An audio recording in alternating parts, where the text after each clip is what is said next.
success. And that's actually a perfect segue to my introduction of our first keynote speaker, who has worked extensively with schools and families to improve the lives of children and youth. Some of you might have heard Dr. Thompson before, and if so, you know you are in for a treat. Dr. Thompson is a consultant, author, and psychologist specializing in children and families. He's the clinical consultant to the Belmont Hill School and has worked in more than 500 schools across the United States, as well as in international schools in Central America, Europe, and Asia. He and co-author Dan Kinlan wrote the New York Times bestselling book, Raising Cain, Protecting the Emotional Life of Boys. In addition, he's the author of several other acclaimed books, many of which are for sale outside in the lobby, including Best Friends, Worst Enemies, Understanding the Social Worlds of Children, and, very apropos for this evening, The Pressured Child, Helping Your Child Achieve Success in School and in Life. Please join me with a warm welcome for Dr. Michael Thompson.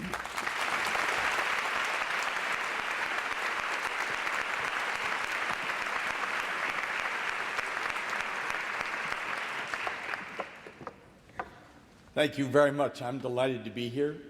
Thank you for inviting me, Denise, Madeline.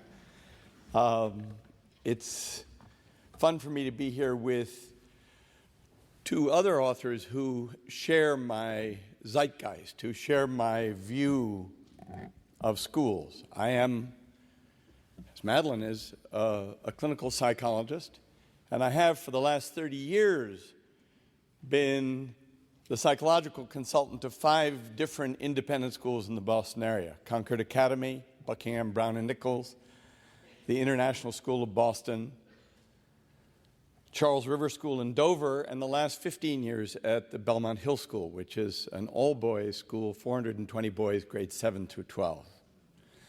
And these are all excellent schools. But as a psychologist, I sit in an office and I see the kids who hate the school. And I listen to kids complain about school. This is hard. This is unfair. This is boring. This is stupid.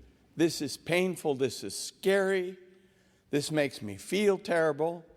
And I have to figure out whether, now at a boys' school, whether the boy in front of me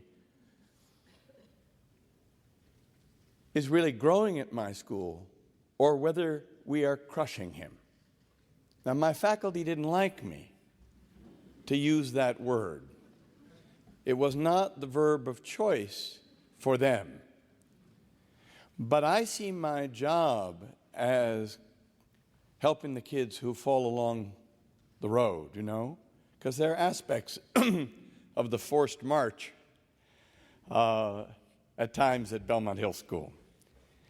And then I go upstairs and have lunch with these wonderful teachers. Really gifted teachers, dedicated teachers, caring teachers. And I love them and I admire them and I like the mission of the school. And then I go back to my office and I listen to kids who are in pain. And then their parents come in to see me. And their parents, having written a very large check for this school, think they have purchased a kind of a dream situation for their son. And often a father or mother will talk about, what's going to be, and they're talking way down the line. And I saw their son that morning or yesterday, and he's struggling. The water level is here, and he's drowning.